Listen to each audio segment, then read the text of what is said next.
Thinking about musical genres brought back to mind a conversation I had with a student about what is and is not dubstep. And I remember as a jazz student, hours spent debating what is and isn't allowed to be called jazz. As human beings, we love to categorise and I think put things into boxes. And it's especially useful in education as it means there are right and wrong answers. You can do your revision for your GCSE music exam and then you can confidently say in your exam which genre box a piece of music fits into.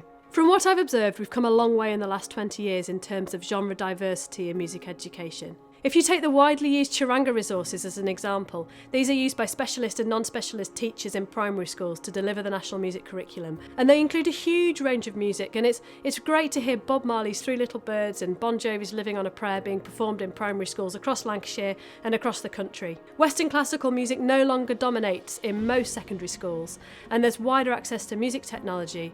And I think there's an effort being made to look at the cultural context of different genres. You don't often hear anything non-Western being defined as world music anymore.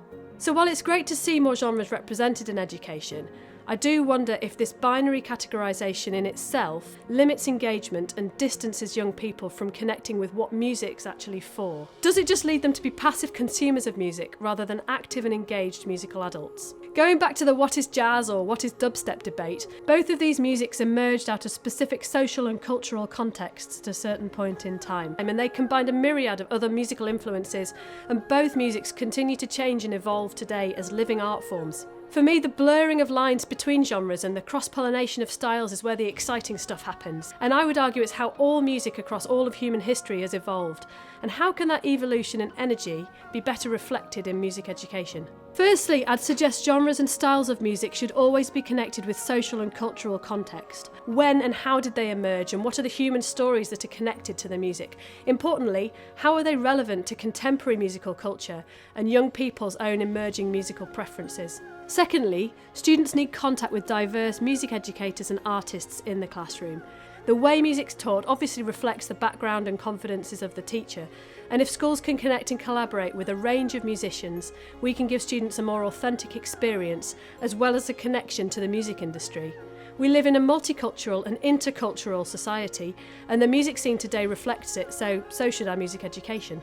Thirdly, we can facilitate a learning environment where we teach musical skills to support musical creativity. Maybe this is a greater emphasis placed on oral skills and improvisation.